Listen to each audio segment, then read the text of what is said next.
Hello everyone. Let's continue with the lecture 18 regarding the lima bean. तो शुरू करते हैं इसकी इरिगेशन यानी कि एग्रोनॉमिक प्रैक्टिसेस से। तो लाइमा बीन जिसका डीप रूट सिस्टम रहता है यानी कि इसकी जड़ें जो है लगभग 120 सेंटीमीटर से भी नीचे चली जाती हैं मिट्टी के अंदर। तो उसके लिए हमें इरिगेशन यानी कि मॉइस्चर की सप्लाई जो है वो काफी अच्छी देनी पड़ेगी ताकि जो पानी है वो जड़ों के बिल्कुल डीप में जा सके। और अगर हम लाइट इरिगेशन कर रहे हैं इस क्रॉप में तो हमें ज्यादा यूनिफॉर्मिटी क्रॉप में नहीं देखने को मिलेगी और न ही ज्यादा क्वालिटी इल्ड मिलेगी। तो फ्लावरिंग और फ्रूटिंग यानी कि ब्लॉसम और पॉट सेटिंग के दौरान जो है वो मॉइस्चर सफिशिएंट मात्रा में अवेलेबल होना चाहिए। तो दो इम्पॉर्टेंट क्रिटिकल स्टेजेस रहती हैं, फ्लावरिंग और fruiting for the irrigation purpose. Next बात करते हैं फर्टिलाइजर रिक्वायरमेंट के बारे में।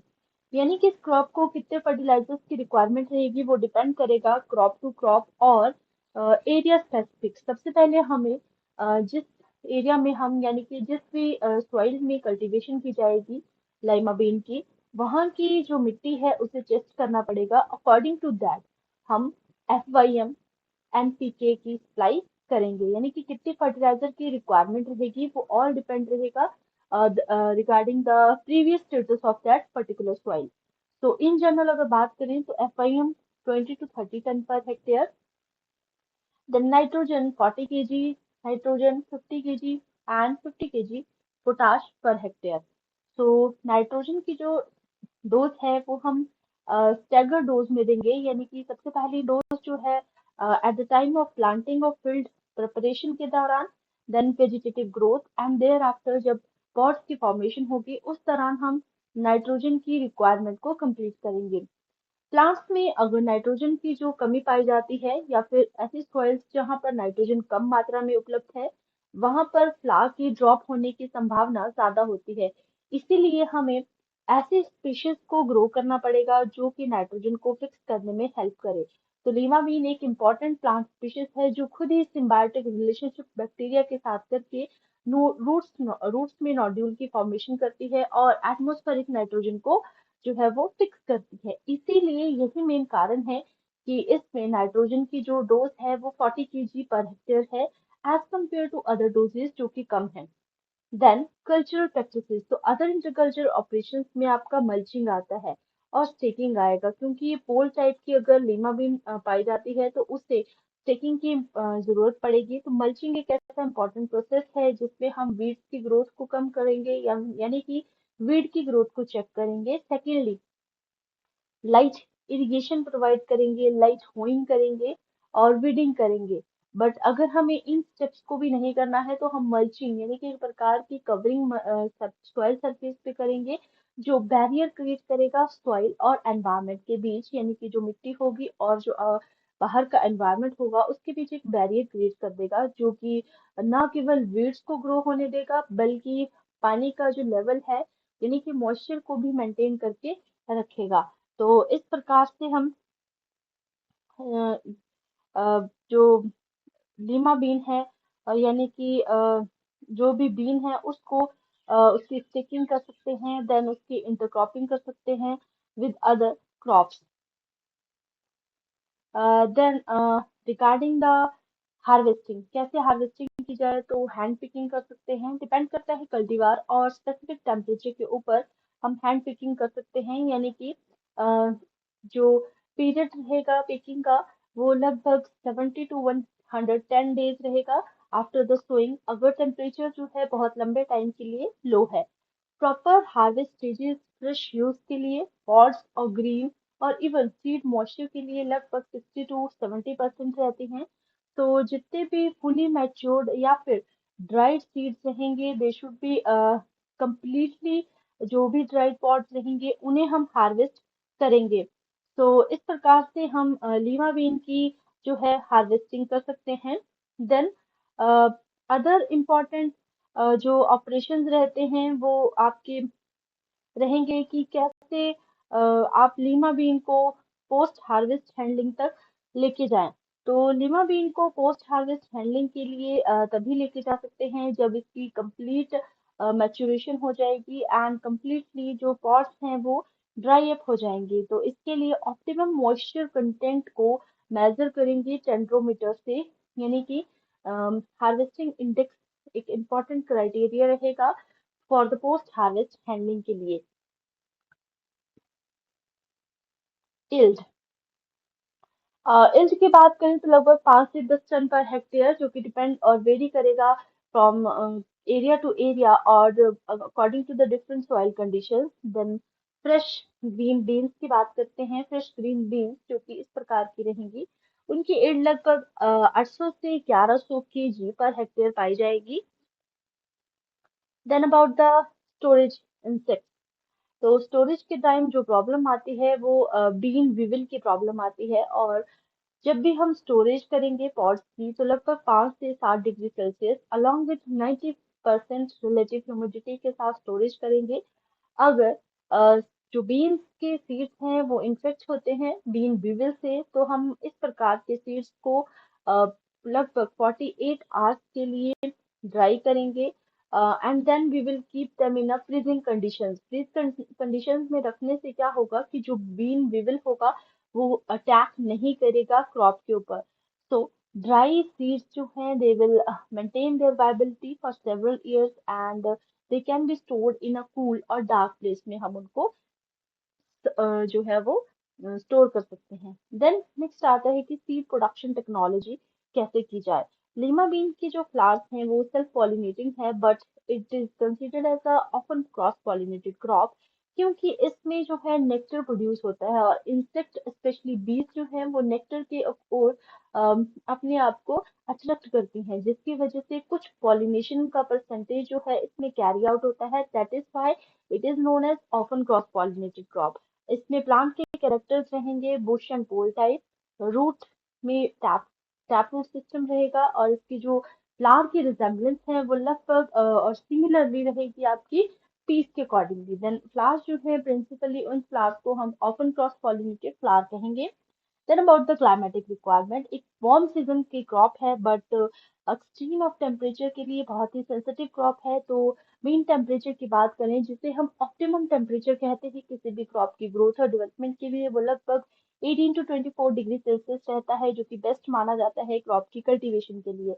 तो अगर हॉट ड्राई वेदर है एट फ्लावरिंग के टाइम, यानी कि लॉन्ग ड्राई स्पेल है देयर आफ्टर, उसके बाद एकदम से वाटरिंग की जा रही है, तो दैट कैन कॉज और that can adversely affect the flower drop. Flower drop होने की संभावना ज्यादा रहेगी अगर टेम्परेचर जो है 30 डिग्री सेल्सियस से ऊपर जा रहा है। तो these are the general requirements. जैसे कि आइसोलेशन डिस्टेंस की बात करेंगे, तो मैंने बताया कि ये एक ऑफन क्रॉस पॉलिनेटेड क्रॉप है, तो इस तरह की क्रॉप के लिए फाउंडेशन डिस्टेंस जो है, फाउंडेशन सीड के लिए डिस्टेंस रहेगा 400 मीटर एंड सर्टिफाइड सीड के लिए जो मिनिमम डिस्टेंस रहेगा वो 200 मीटर रहेगा।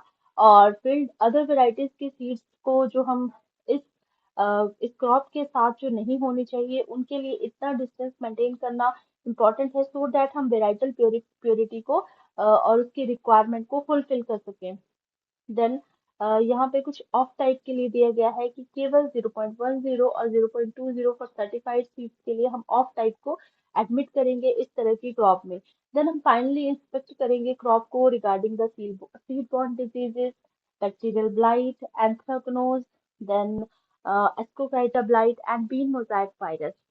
तो रोगिंग एक इम्पॉर्टेंट ऑपरेशन रहता है, यानी कि 3 टाइम हम रोगिंग करेंगे। और रोगिंग क्या होता है, रोगिंग में हम अननेसेसरी और जितना भी जो प्लांट पार्ट है या ऐसा प्लांट जो मेन क्रॉप के साथ रिजेम्बल नहीं कर रहा, उस क्रॉप को हम या उस प्लांट को हम वहां से उसकी मेन जो पोजीशन है वहां से पुल आउट करेंगे, रोग आउट कर देंगे और उसे मेन क्रॉप यानी कि जो सीड प्रोडक्शन के रिलेटेड क्रॉप है उससे हम उसको हटा देंगे। तो रोगिंग हम 3 स्टेजेस पे करेंगे, फ्लावरिंग स्टेजेस पे, वेजिटेटिव स्टेजेस पे एंड पॉट फॉर्मेशन और सीड सेटिंग स्टेज पे। तो वेजिटेटिव स्टेज पे रोगिंग कैसे की जाएगी, यानी कि जो आपके लीव्स की शेप है उनकी अकॉर्डिंगली या वेजिटेटिव ग्रोथ के अकॉर्डिंगली रोगिंग की जाती है। देन फ्लावरिंग के बिहेवियर, फ्लावर कलर और फ्लावर्स की ओर कितना जो आपके बीज हैं वो अट्रैक्ट हो रहे हैं। अगर किसी फ्लावर पे ज्यादा नंबर ऑफ बीज अट्रैक्ट हो रहे हैं that then it should be rogued out, यानी कि वो वैरायटी जो है कुछ डिफरेंट है from that seed crop. So pod formation और सीड सेटिंग की स्टेज इंपॉर्टेंट रहती है। देन रोगिंग के लिए, देन बात करते हैं हार्वेस्टिंग की। तो जितने भी सीड्स रहेंगे प्लांट्स के, उन्हें हम हेल्दी और विगरस और हाई यील्डिंग की जो सीडलिंग्स रहेंगी उन्हें हम हार्वेस्ट करेंगे। सेकेंडली टॉप और पोल टाइप की वैरायटीज, इनकी अलग अलग टाइम पे हार्वेस्टिंग की जाएगी according to their moisture content. Then हम बीन्स को ड्राई करेंगे लगभग 3 साल के लिए। तो यहाँ पे आप देख सकते हैं सीड स्टैंडर्ड एक ऐसे क्रॉप के लिए जो है तो self pollinative, but sometimes it becomes often cross-pollinated.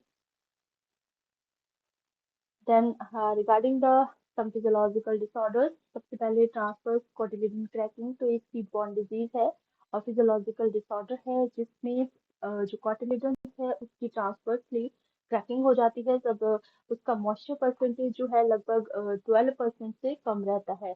और ऐसी वेराइटीज जिनका सीड कोट हार्ड रहता है और that varieties also shows that varieties also shows some type of resistance to the cracking. And अगर हम प्लांटिंग ऐसे फील्ड में कर रहे हैं जो काफी ज्यादा वेट है और सीड आपका काफी ड्राई है, तो वहां पर भी चांसेस ज्यादा रहते हैं ट्रांसफर्स कॉटिलिडन क्रैकिंग के। तो जो क्रैक्स हैं, क्रैक्स का साइज जो है that can be from medium to deep, और ये जर्मिनेशन और अर्ली ग्रोथ स्टेजेस में देखने को मिलता है।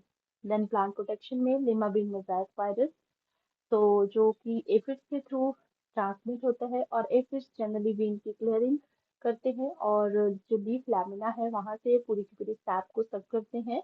देन जो डिजीजेस हैं वो स्प्रेड एफिड्स के थ्रू होती है, और एफिड्स को कंट्रोल करने के लिए हम कार्बाफ्यूरॉन का यूज करते हैं। देन बैक्टीरियल ब्लाइट, जैसे कि हेलो ब्लाइट भी कहते हैं, तो ब्लाइट में ग्रीन और येलो कलर के जो सिम्टम्स हैं वो सर्कल्स आप यहाँ देख रहे हैं कि एक हेलो है जो कि येलो कलर का है और उसके अंदर जो एक स्मॉल पॉइंटेड पॉइंटेड जैसा स्ट्रक्चर है, और ये स्ट्रक्चर एक बैक्टीरियल ब्लाइट की अपीयरेंस को शो कर रहा है। तो जितने भी लॉन्ग और रेड कलर के इस तरह के स्पॉट्स पाए जाएंगे, या फिर जहां पर भी लीजन्स की फॉर्मेशन होगी फ्रूट सेटिंग के दौरान, तो वो बैक्टीरियल ब्लाइट का ही कॉज रहेगा। तो ब्लाइट को कंट्रोल करने के लिए हम या फिर डिजीज को स्प्रेड होने से बचाने के लिए फोलिएज को वेट नहीं करेंगे before entering into the field. And then 3 साल के लिए क्रॉप रोटेशन इंपॉर्टेंट रहती है किसी भी बैक्टीरियल डिजीज को अवॉइड करने के लिए। देन एंथ्रेक्नोज, एंथ्रेक्नोज एक सीडबॉर्न फंगस है जो कि ओवल और शंकन फॉर्म में देखने को मिलता है, इधर ऑन द सीड कोट और on the stem portion. So reddish और स्मॉल इलोंगेटेड टाइप के स्ट्रक्चर्स रहते हैं जो कि रेडिश ब्राउन बॉर्डर की अपीयरेंस देते हैं। तो एंथ्रेक्नोज को कंट्रोल करने के लिए हम डिजीज फ्री सीड यूज कर सकते हैं, कुछ रेजिस्टेंट वैरायटीज को ले सकते हैं, ऐसी वैरायटीज जो उसके साथ क्रॉप रोटेशन कर सकते हैं जिनमें एंथ्रेक्नोज के चांसेस कम रहते हैं, या फिर फंजीसाइड्स के साथ स्प्रे कर सकते हैं। Then lima bean pod borer, pod borer जो है जो एक लार्वा रहता है बोरर में, वो ग्रीन कलर का लार्वा रहेगा। But when it sucks the sap from the lima bean stem, then it will turn into the red color. So elliptical egg shape के लार्वे, एक्स शेप के जो रहेंगे इसके पॉट्स में, वो रिलीज करेगा, उनमें से लार्वा निकलेगा, और लार्वा जनरली जो है वो फीड करेगा या तो पॉट के ऊपर या स्टेम के ऊपर या फिर लीफ पोर्शन पे। तो इस तरह से लार्वा जो है जो फीड करेगा, तो ड्राई पॉड और मेच्योर पॉड देखने को मिलेंगे। तो फिकल ग्रेन्यूल से हम पता लगा सकते हैं कि this is a lima bean pod borer. तो इस तरह से फिकल मैटर को रिलीज करेगा। तो इस अ, इस तरह की प्रॉब्लम को कंट्रोल करने के लिए, इस पॉड बोरर को कंट्रोल करने के लिए स्टैमिक इंसेक्टिसाइड्स का यूज किया जा सकता है, क्योंकि ये इंसेक्टिसाइड्स विद इन द प्लांट और प्लांट बॉडी के अंदर फीड कर रही हैं। The next flea beetle, flea beetle एक प्रकार का इंसेक्ट है जो हेल्प करता है वायरस की प्रोलिफरेशन में। तो here you can see the orange to yellow colour के जो और स्पाइनी कलर के आप यहाँ लार्वे देख सकते हैं जो कि कॉपर कलरी और एक येलोइश कलर की अपीयरेंस दे रहे हैं। तो इनका जो मेन होस्ट प्लांट है that are only and only beans and lima beans. तो ये डैमेज करेंगे अडल्ट और लार्वा जो है वो फीड करेगा पॉट्स के ऊपर। तो इस तरह के फ्ली बीटल को कंट्रोल करने के लिए हम क्रॉप डेब्रिस जो कि पुराने लास्ट ईयर का जो क्रॉप डेब्रिस रहेगा उसे हम बिल्कुल क्लीन करेंगे हार्वेस्टिंग से पहले। देन बायोलॉजिकल कंट्रोल मेथड्स का यूज करेंगे जैसे कि कुछ natural enemies. Then chemical controls like registered insecticides को यूज किया जा सकता है to control Mexican bean beetle. Then two spotted spider two spotted spider mite एक बहुत इंपॉर्टेंट प्रॉब्लम क्रिएट करता है लीमा बीन में during the hot and dry weather, जिसकी वजह से वाइट स्टिपलिंग लीव्स के ऊपर देखी जा सकती है। एंड देन इवेंचुअली इस तरह के प्लांट्स डेथ की तरफ प्रोसीड करेंगे और पूरे का पूरा प्लांट एक टैन और येलो कलर की अपीयरेंस देगा। तो कंट्रोल आप कर सकते हैं डाइकोफोल और बाइफेंथ्रिन के साथ या डायमेथ्योड के साथ, जो कि मार्केट में इजीली प्राइसेस पे अवेलेबल मिलते हैं। देन बीन एफिड, तो बीन एफिड इट इज क्रैकिवोरा, एक small soft bodied sorry insect है जो कि लीव्स के अंडर साइड यानी कि नीचे के पोर्शन पे फीड करेगा और ग्रीन और येलो कलर का रहता है। Usually pink, brown, red, black colour की स्पीशीज पाई जाती हैं और डिपेंड करता है होस्ट प्लांट के ऊपर। तो एफिड की इन्फेस्टेशन की वजह से जो कि काफी ज्यादा देखने को मिलती है, उसकी वजह से लीव्स येलो हो जाएंगी, डिस्टॉर्टेड, नेक्रोसिस जैसे सिम्टम्स लीफ के ऊपर देखने को मिलेंगे। तो एफिड्स जो है स्टिकी शुगरी सब्सटेंस यानी कि हनी ड्यू को सिक्रेट करेगा, जिसकी वजह से प्लांट के ऊपर एक सूटी मोल्ड जैसी अपीयरेंस देखने को मिलेगी। तो एफिड को कंट्रोल करने के लिए साइविथ्राइड्स और क्राइसोफेरेला लाइक के प्रीडेटर्स को यूज कर सकते हैं। And we can also go for the systemic insecticide for the control of bean aphid. Then lima bean pod borer, तो लीमा बीन का जो बोरर है यानी कि जो पॉट बोरर है वो डायरेक्टली पॉट्स को इफेक्ट करेगा, और यानी कि वो अपीयर होगा जब आपकी फ्लावर फॉर्मेशन रहेगी। तो लार्वा और लार्वा के जितने भी पोर्शंस रहेंगे वो डायरेक्टली फीड करेगा प्लांट पार्ट के मेन इकोनॉमिक पार्ट पे। तो ये कोरोला को इफेक्ट करेगा, फ्लावर के मास को कन्वर्ट करेगा ब्राउनिश मास में एंड फीड करेगा डायरेक्टली फ्लावर के ऊपर। तो मैनेजमेंट है इंटरक्रॉपिंग कर सकते हैं इस तरह के पेस्ट को कंट्रोल करने के लिए। एंड हेलिकोवर्पा और कुछ बायो कंट्रोल्स का यूज किया जा सकता है सो दैट इस तरह के इनडिटर्मिनेट जीनोटाइप जो कि डिफरेंट तरह के लीमा बीन के पॉट बोरर हैं उन्हें कंट्रोल किया जा सके। देन कॉर्न ईयरवॉर्म जो कि हेलिकोवर्पाजी रहता है। हेलिकोवर्पा यानी कि जो ईयरवॉर्म है वो एक प्रकार की मौत है जो ऑलिव ग्रीन कलर की रहती है। मौत एग लेइंग करेगा, यानी कि जो इंसेक्ट है वो एग की लेइंग प्लांट की बॉडी में करेगा और जिसकी वजह से ब्लैक हेयर्स लाइक एक हेयरी स्ट्रक्चर्स प्लांट के ऊपर देखने को मिलेगा।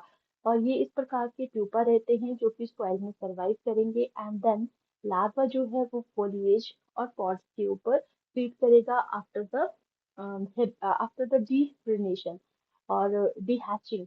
देन मैनेजमेंट, जनरली हम प्रेडेटर्स पैरासाइट्स का यूज कर सकते हैं to control the earworm, egg worm या फिर ट्राइकोडर्मा जैसे स्पीशीज को। देन काफी ऐसे प्रोडक्ट्स हैं जो लीमा बीन के जो कॉर्न ईयरवॉर्म है उसे कंट्रोल कर सकते हैं। So this is all about the lima bean regarding its agronomic practices and how to control the different insects and pests in case of lima bean if we are going towards the commercial propagation of this type of exotic vegetables. Thank you everyone.